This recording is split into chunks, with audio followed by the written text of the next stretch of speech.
gratitude. Okay, we're rocking and rolling here. We're going to see if we can rock and roll here. Are we rocking and rolling? Are we rocking and rolling? Testing 1, 2, 3. We're rocking and rolling. Okay. All right. I'm excited. This is like one of my favorite topics. So BFF, you and your body, strengthening your relationship with your body through communication and giving good gifts. So, disclaimer, anything I say, I'm not intended to diagnose, treat, cure, yada yada. Okay, so don't sue me if I say something. I'm just layman, because I don't have the MD behind my name. I have other things, whatever, doesn't matter. Okay. So this is me, just to introduce myself. This is me and my crazy family. This is when I was prego with our littlest one. We like to be silly and have fun. This is my family now when you catch them sitting still, but it very quickly changes into that. So that's our family.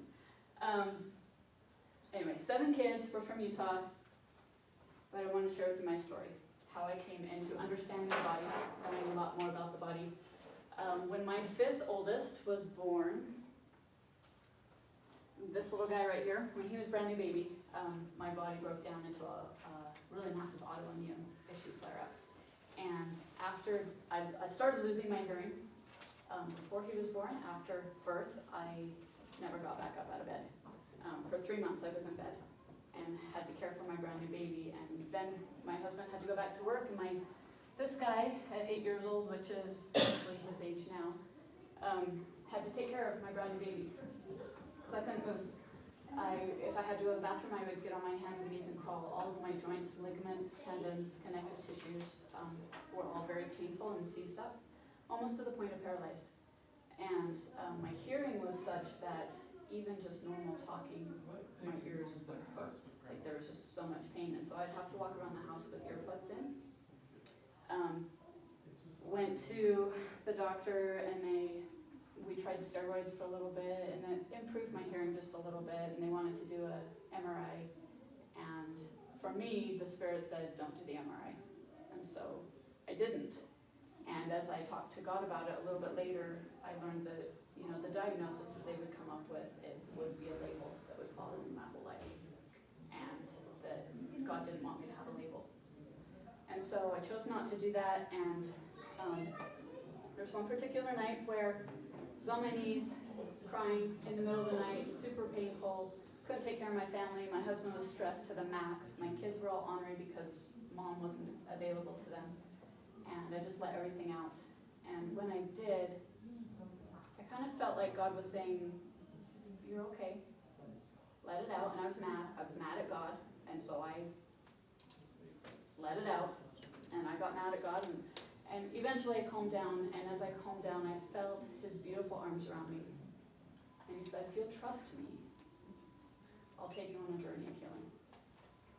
And that night was the night that I claimed that I gave my life to God, that my life is consecrated to him, and if I die, I die, if I don't, whatever, my life is his. So he took me on this journey of healing, and this journey of healing through various things. Some of the things that I'll teach you today were part of that healing, and took me through. He was the one that guided me into traditional naturopathy, so I'm board certified traditional naturopath.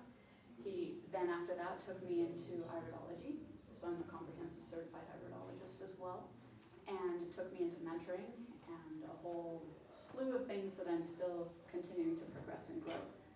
But that's my background. So these things that I'm sharing with you today, I have one rocking. Ethan, you're on it, thanks.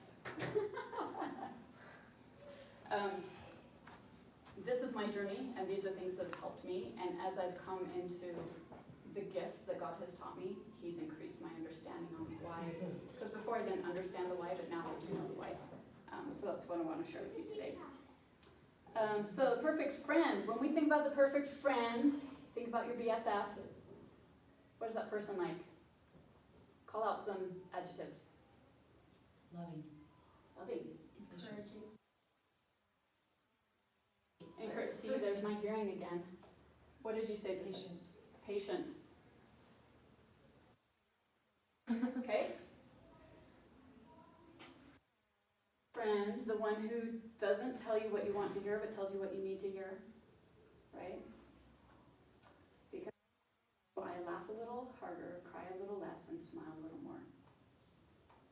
Best friends, they know how crazy you are and still choose to be seen with you in public. Those are my friends. They're like, whoa, you're weird. But that's okay. My best friends are like fairy tales. They've been there ever since once upon a time and will be there until forever after. A friend is someone who knows all about you and still loves you. Now take all of those things and bring that to yourself, your body, your connection with yourself. The one who doesn't tell you what you want to hear, but tells you what you need to hear. That's what your body does. Your body does that. Because of you, your body, I laugh a little harder, cry a little less, and smile a little more. Our body is there to support us. She or he is a gift that's been given to us to help us on our journey as we go through life. And so really connecting with our body is out. Okay, so our bodies. Everybody just check in for a second. Close your eyes. Just check in with your body. Just feel. Say, hey body, how are you doing? Sensations in your body, feelings of whatever, maybe a little bit of uncomfort, maybe a little pain. Do it. We all have bodies. Just check.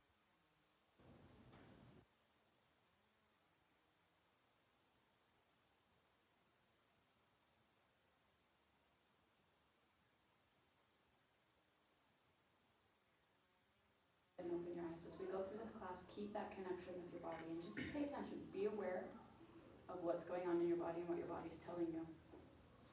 So inside your body, there are a lot of different channels of flow. Flow is what gives us life. When you think about water as it flows down the river, if it's dammed or stopped, what happens to the water? Goes around. It could go around it, but the water itself, that's when you start getting leeches, that's when you start getting bacteria and the water gets gross. Or you look at the Salt Lake or the Dead Sea, it gets very salty and there's not life. Life can't be supported. So flow happens, and that's a gift of life. There's a lot of different flows that happen in the body. We have our circulation system. We're going to include all physical systems that flow, like your lymph glands and things like that, okay? And then in our brain, we have our nervous system. That is the electricity that powers through our body. Not just in our brain, but down all the way through our nervous system. And then we have the flow of vibration, or energy, or bioelectric energy is what the medical world calls it. And these are vibrations that flow through the body. In the body, we have systems similar to the circulation system, similar to the nervous system. We have vibrational systems that flow through the body. These are called meridian channels. And these meridian channels carry flow or movement or vibration and communicates. Your heart has a particular vibration. Your stomach has a different vibration. And these have all been tested and measured. I don't know what the frequencies are. I don't have them all memorized. They've all been tested and measured. And as these flow through the body, they access different points on your skin. Like you can see my veins, right? You can feel my pulse, right? If you're coming, you can feel the pulsation of my blood pulse. Same thing happens with meridian channels. They flow all through the body. We can actually tap into them and we can feel the pulse that's flowing through them. I wanted to show this really quick. With meridian channels, I hope it's okay that we look at naked bodies. Sorry. I'm a medical geek, so anyway, whatever. Okay, so meridian channels, they flow everywhere. They're all over the place. These are acupressure points, acupuncture points, reflexology points. So it's very valuable to have flow in all of these areas. If our blood stops flowing, what happens? We die. If our nervous system stops flowing, what happens? We become a vegetable. If our brain shuts off, we're in a coma. We become a vegetable. We can't do anything. If our meridians stop flowing, that influences everything else. Everything else is stopped. All of these other channels are stopped when the meridian channels stop flowing. So let's just take a second really quick and we'll talk about our hands. Because our hands have all of these in them. Just look at your hand. Everybody just look at your hand. Just study your hand, the back, the front. You can see your blood veins flowing through. If you touch the tip of your finger, you can feel it, right? The hand, touch the other hand, that's your nervous system. And then if you're paying attention, you can touch your hand and you can feel the vibration flow through with energy. It takes practice because it's a different sensation. It's similar to feeling the pulse, but it's a different sensation. There's still a wave that goes through like that, still a vibration, but that's in your hand. So all of the blood vessels that are in your hand, they come down through your arm into the body, and they come back into your hand and then come into the heart. All of your nerves do a similar thing, back into the body, into the heart. The meridian channels do the same thing, throughout the body, into the heart. Have been mapped, and it's very fascinating when you get into the science of how they've been mapped and how these things are connected in the body. This is just the hand, guys. I mean, this can be found throughout the whole body. Even the colon, your large intestine, even your large intestine has all these points in your large intestine. You can access your brain, your heart, your organs, your legs in your colon. So this is found throughout throughout the body. This is the beautiful thing about the meridian channels and the circulation and the nervous system all coming together, is you can tap into various parts of the body through just touching the body. If you're familiar with foot zoning, that's what foot zoning is. It's going through the foot and finding particular parts of the body, activating it, bringing some agitation to it or whatever to open up the dams and the blocks, and allow flow to happen. The beautiful thing about it is it's not just your physical stomach, intestines, but you're also getting your emotional sensations in your hands, because those emotions, any vibration that goes through your body is traveling through those meridian channels. And so you can sense those in your hands, or in your feet, or in your ears, wherever it is. Did you know that in Hebrew, the word hand is power?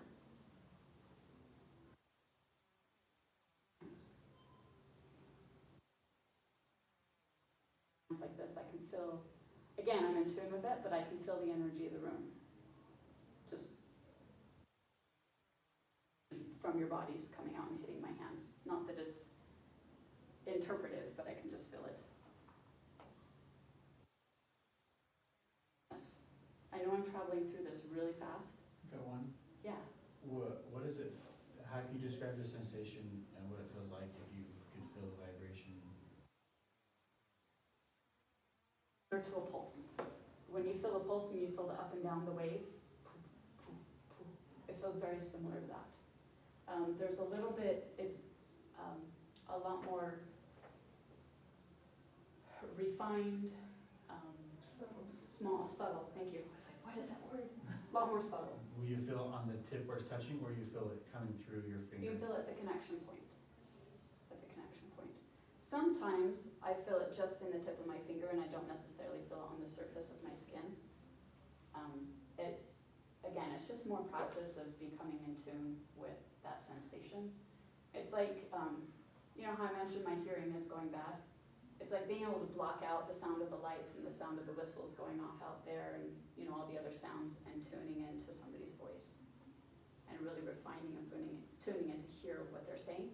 It's that kind of experience where you tune into it. You're like, okay, fine tune it. What does this mean? What does it feel like? The more you practice. So practice with it. Everybody can feel it. It's just opening your senses to feel it. Yeah. Any other questions?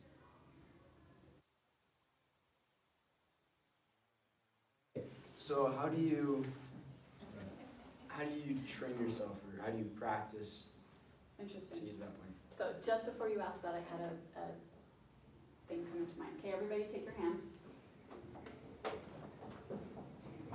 Build your hands like this, coming in and out. And just imagine, you know those balls that stretch and compact, stretch. Just imagine a ball inside your hands. And then feel what's going on between the palms of your hands. Just if you have to close your eyes, sometimes that opens your sensations a little bit. Just feel what's going on. You can feel the energy, kind of like you're in water, squishing and pushing and squishing and pushing. You can just feel a little bit of a sensation. And then just hold your hands, don't touch, but just hold your hands in front of each other. And close your eyes and just feel into that sensation. You'll start to feel maybe a little bit of coolness or a little bit of heat. It might feel like your hands are getting hot, but really that hand getting hot feeling is in between your hands. It's not actually on your hands.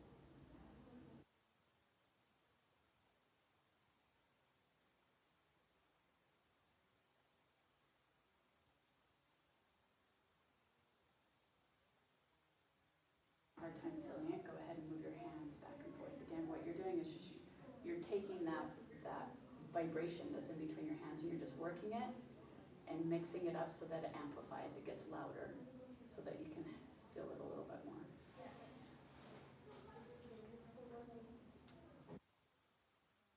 Practice.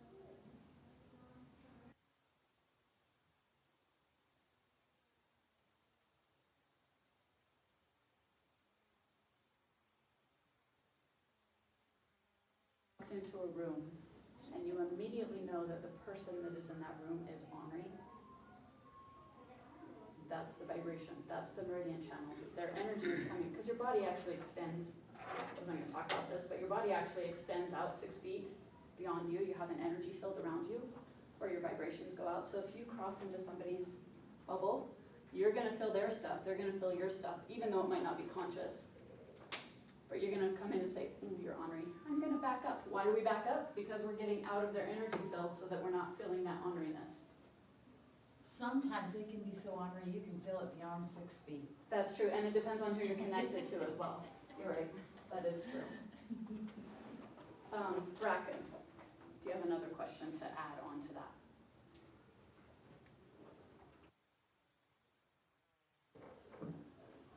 Is it just in your hands, or can you do that with your feet too, or something like that? Do it with your feet, you can do it in your mouth, you can do it with your eyes. You can, like, your whole body can feel it. Yeah.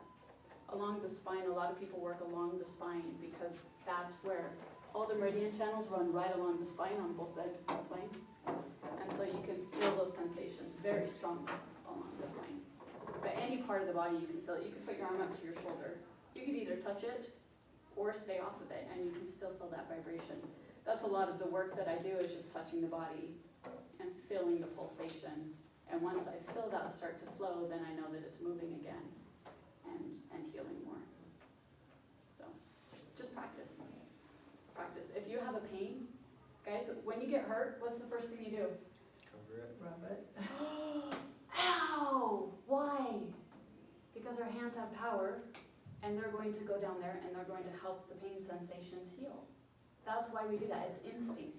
It's divine nature. So just practice. If you have a pain, just touch it for a minute.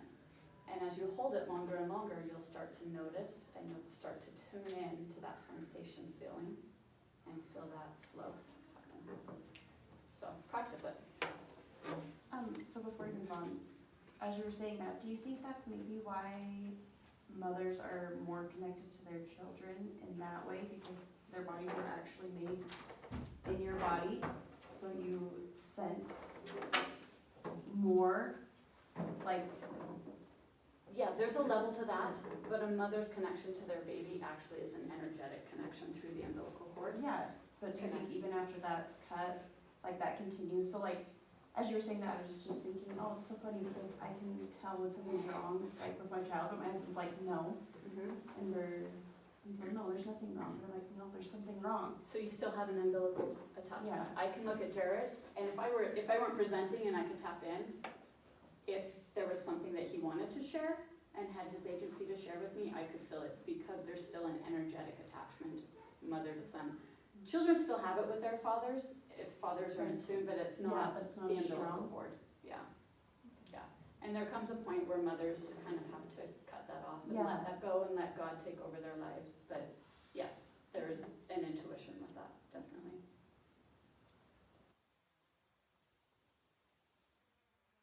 up like really fast because the activity that comes next is going to enhance this a little bit.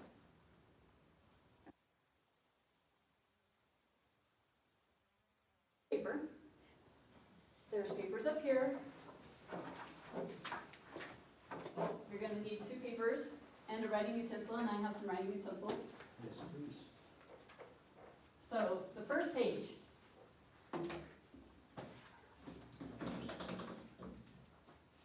Most of these guys have some. Bracken, I think it's just You know?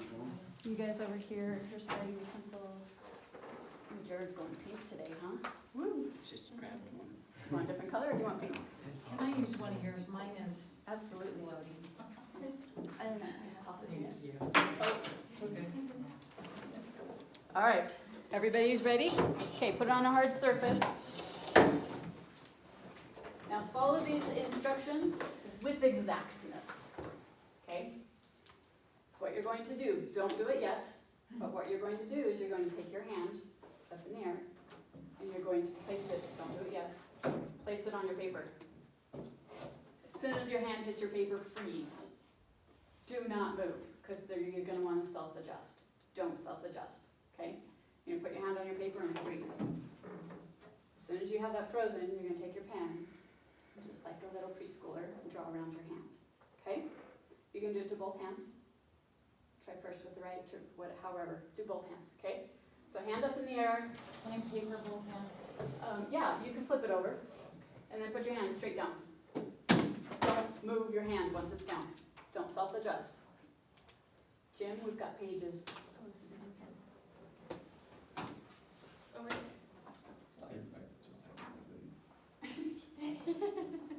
Jim, this is so awesome, you're gonna want to take it home. I've done it. I know you have, but still it's fun. That's why I make sure my pinky's nice and spread out on my thumb. So. Yeah, I can put it down and trace my hands, right?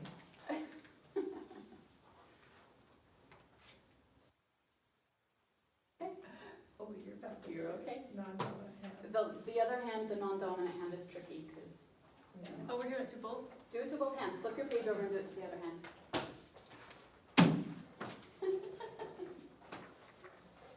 Oh, you thought about that. I know, I did. You I was thought like- about that. Don't think about it. You saw me think about it Yeah. twice or twice. Don't think about it, just put it down. There you go. Tiny, not think about it.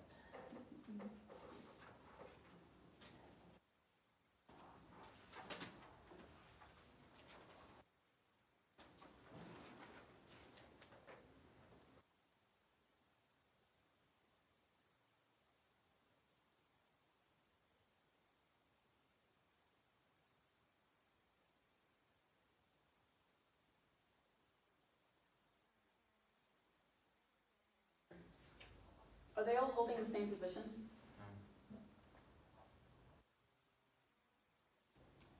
Their fingers. It's different. Okay, the finger spreads are unique for you, Pretty similar, Brack. depending on how you're balanced and what's going on in your body. So let's talk about this. First off, we want to talk about what we're seeing inside our hands. So now you have a little sheet to write down what you're seeing inside your hands. These are the veins, the nerves, and the meridian channels going through your hands. These are how they connect to the rest of the body.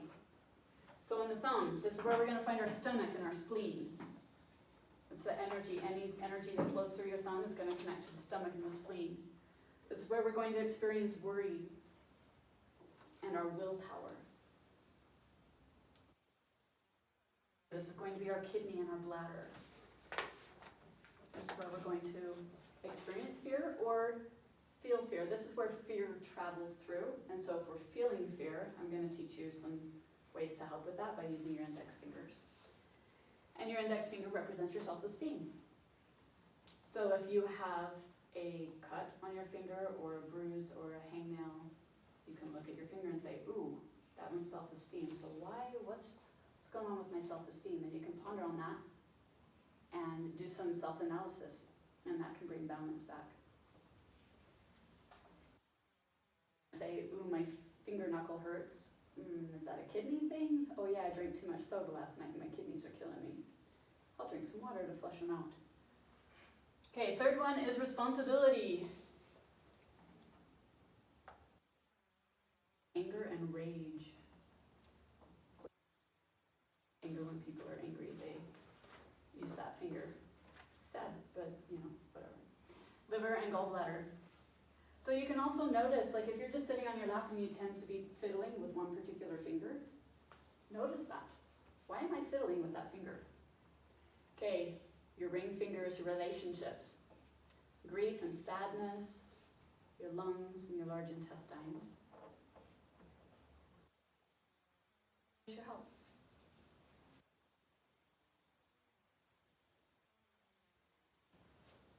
Your heart and your small intestines. When your knuckles start to bend or your knuckles start to swell, you can actually take recognition of that, how they are represented in the body, and then do some journaling on it and say, my knuckles swollen because, or how am I struggling with my health, or what's going on with my large intestines, or whatever, and make those connections. This is how our body's communicating to us. Our body's using the voice that it has to communicate to us so we can bring things into balance. Hand is our work. That's where we're working.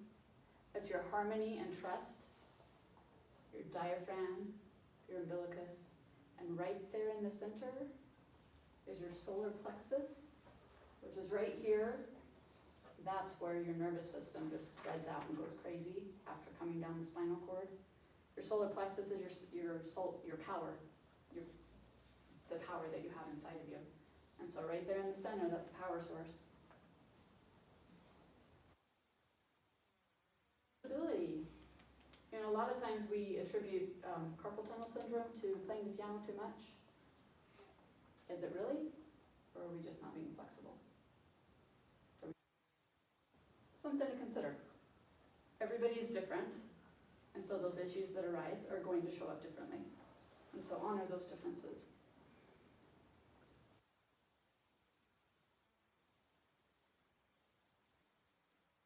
Here, between your thumb and your finger, this is what you're holding on to.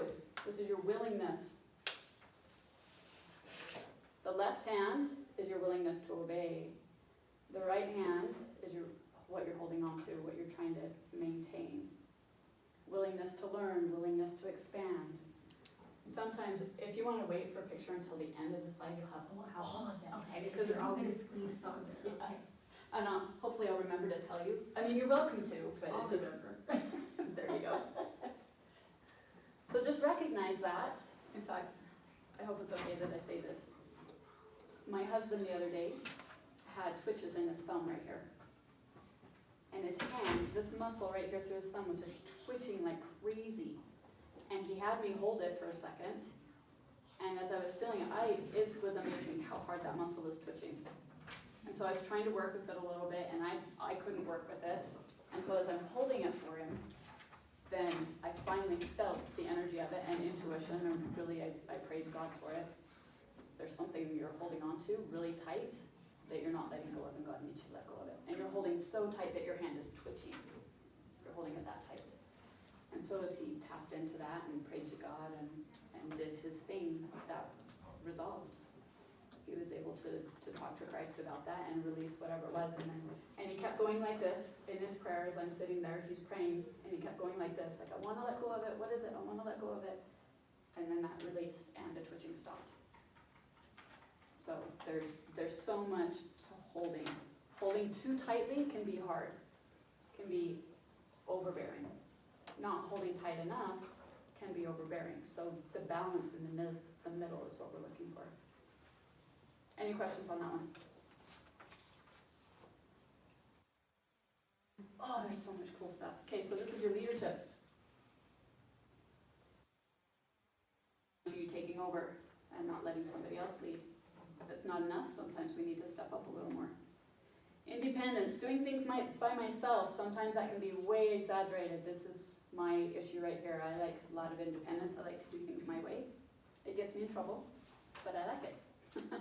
So we try and keep it in balance. The space in between your two fingers doesn't really represent anything. They're not intended to really spread out that far. And so, you know, if you like Star Trek, you could go there, but there's really not symbolism there.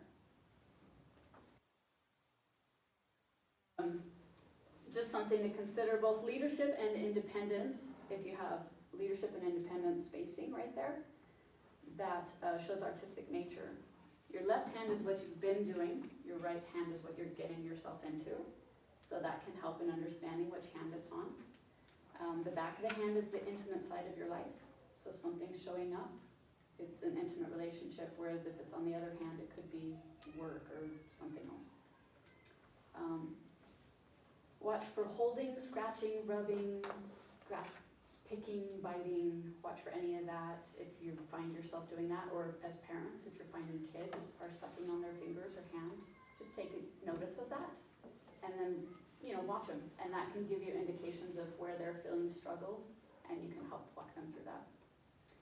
Chewing your flesh is on the problem surface, like if they have a hangnail and you chew on your hangnail.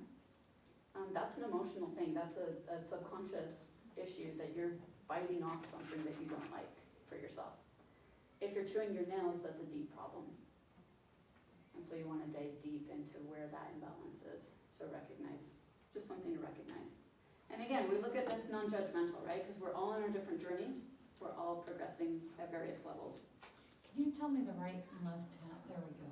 I see it. Where you've been doing and getting yourself into. Yeah.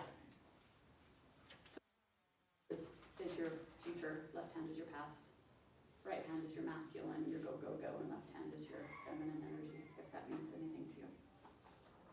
Oh, we want to take a picture of that. Oh, you want to take a picture? Let's go. Thank you. Wait, your right is your masculine? Right is your masculine. Can Right you side of your body. is your Can masculine. we get your slides? Like, can you email them to us so we can just read through them? Or we just need to write faster? I'm just, sorry, I'm just checking in with God to see what, on that one.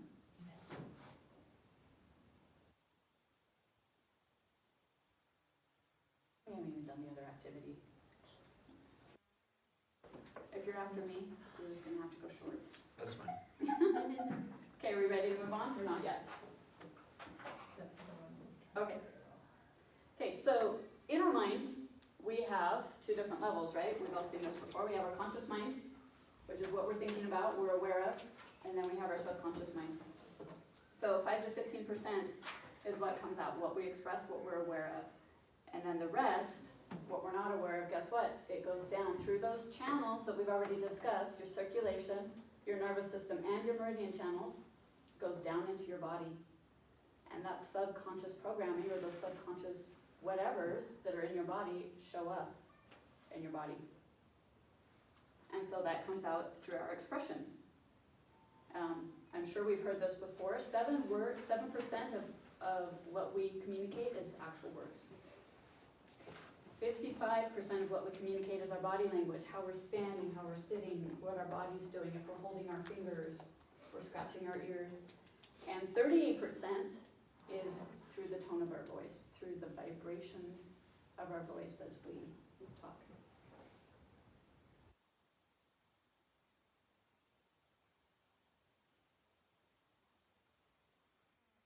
You know, I'll take it back here so you can finish writing if you need to, but we have another activity with your other page, and this is where we tap into our picture of our body, the way our mind sees it.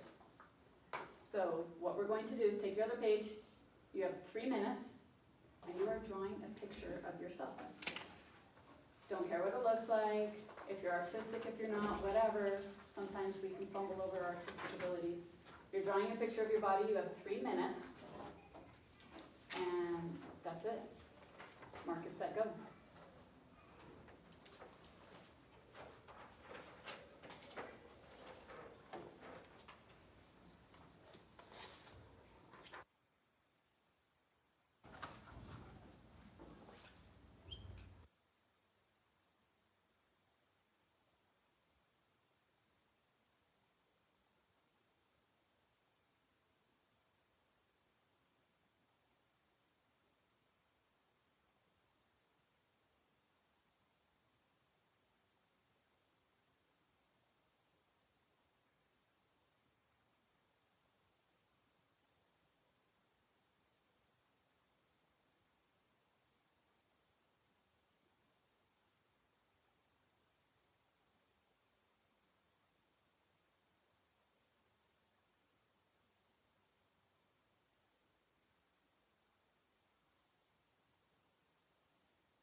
everybody look up here, smiles on your faces.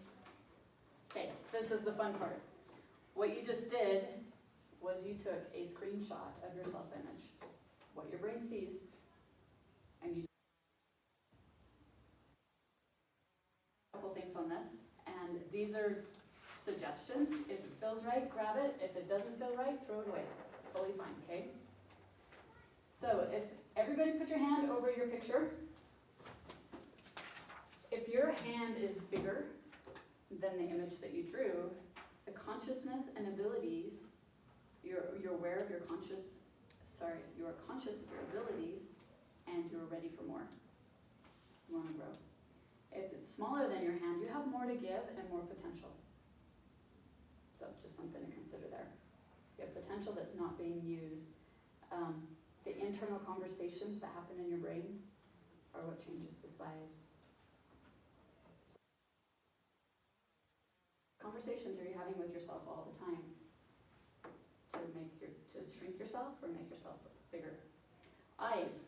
Your eyes are your ability to see forward. So just note, do you have eyes on your picture? Are your eyes enhanced? Are they decorated? Which way are they looking? The head. The head represents how much you know.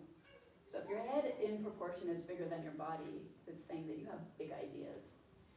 If your head is smaller, it means that there's not so many ideas going on.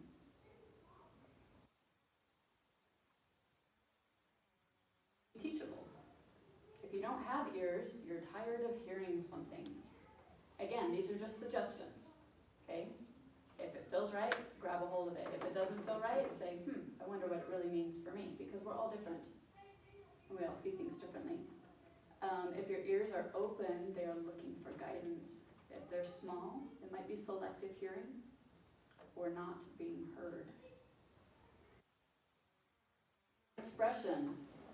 If there's no expression on the face, sometimes that means that we hide our feelings. If we have expression, we're willing to share. If there's details on our face, then we desire others to see who we are. If there's not very many details, there's a little bit of hiding. What are we hiding? So I'm going through this very fast because we're out of time. The neck. If you don't have a neck, not very determined. A long neck, new things to come, and sometimes you get swayed. Like if you have a long neck, it's chasing after the squirrels. Again, we're looking for balance. No neck can also mean I don't desire to change. Stiff-necked, right? Okay, shoulders. If you don't have any shoulders, I don't want responsibilities. Shoulders represent responsibilities. Big shoulders, taking care of others' responsibilities. If your shoulders are smaller than your head, I'll do it, but I'll do it, but don't give me the responsibility. So you're willing, but you'd rather not. Okay, so again, we're looking at proportions. Arms. If you don't have any arms, it can mean that you don't want to contribute, or you feel that you have nothing to contribute. If I can only do a little bit. If they're big, they might be overwhelmed. Give it to me, I'm open. But if they're open like this, they're willing to receive. If they're folded, thinking or protecting yourself. If they're on your hips, it's challenging. Like I double dog dare you to do that. You're in a challenging stance. So we're taking the body language that anybody would see talking to you, and you just captured it and put it on paper. That's what's happening here. Hands. Are they connecting? If no hands means withdrawing, not good enough to help. I don't have my abilities developed yet, and so I have nothing to contribute. Are they proportional? I can get involved, I can help do something, I have the ability to create. So hands, ability to create or connect. Legs are your support. If they're short, you don't feel supported. Right leg is your family, supported by your family. Left leg is supported by friends. Shows that you might be off balance somewhere. You carry or move the family on your own. And again, that can be excessive, right? It can be too much, or it can be balanced. We can be on either end of the pendulum. Feet. Do you have feet? If there's no feet, there's no foundation. Left foot is safety, right foot is guidelines. Something to stand on, direction, intention. If they're split, like if they're open like this, if they're split, it represents split thinking. That way, which way go? Sitting on the fence. If they're aligned, you have a clear direction on where you're headed.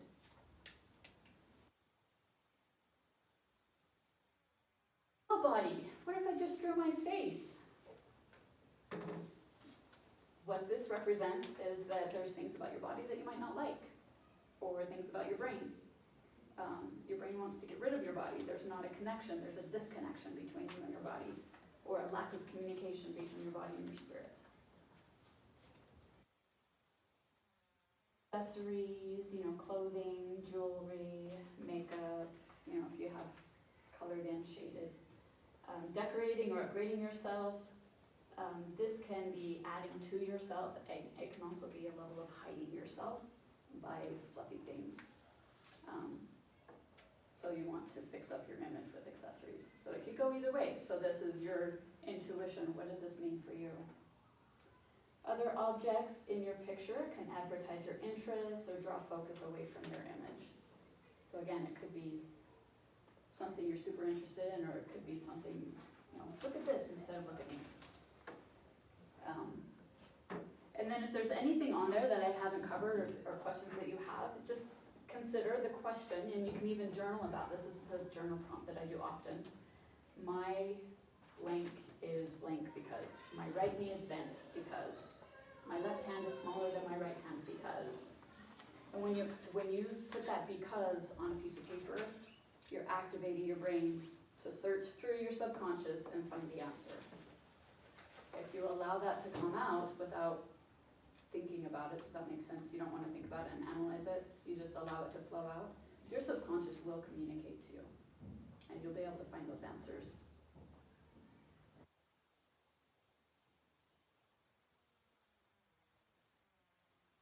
I want to go through this. Let me just check it real quick. So, let me just briefly share what I was going to share because we are out of time. If you choose to jump in on this, you're welcome to. So there's a technique that I learned, things that we're saying to each other, to our bodies. Our cells, our body believes what we say and it creates it. Our cells are so obedient that what we're telling ourselves, our body creates. So consider what you're saying, what you're telling yourself.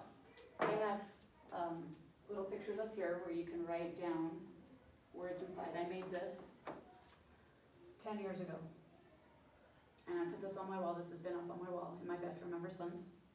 And I just put words here that I want to be, that I choose. I'm choosing me. This is who I believe I am. There's a close-up of that, so you can see that a little better. And each day I would look at it. Some days I wouldn't want to look at it. Some days I'm like, I don't even care because I don't believe it. And then other days I'd step and say, okay, I gotta do something. And I would read through every word. And now when I look at it, 10 years later, I'm like, wow, God is good. God is really good. Because that is me. And it just feels good to know. I mean, there's still things I'm working on, but it feels good to have that confidence in myself and the connection with my body to be able to feel that love. So this is me, hugging my body. Everybody hug your body and say thank you. Thank you. So what I have up here are some silhouettes. I have 3 different kinds. You guys can choose. 3 different silhouettes where you can grab one, color it up, write words on it, what you want to become, and hang it up so you can look at it. Give your body those positive words so that your body creates that. Because your body is desperately yearning for something. Your body doesn't want to be held in mediocrity. It wants to reach, but it can only do what it can do because it's obedient to you. So, okay, any questions? I know that was super fast. Any questions? You guys are all quiet.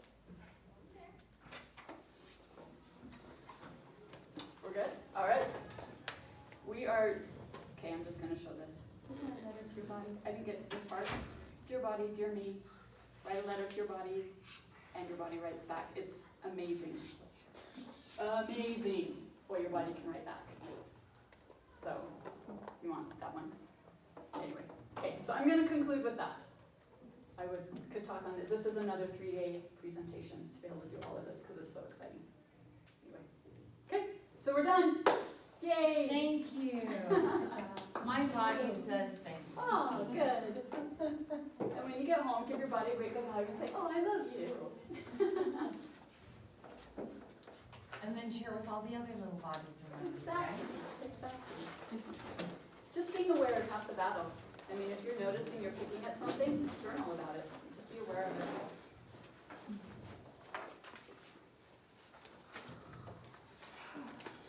And here's these. I'll put them over here so you guys can grab what you want.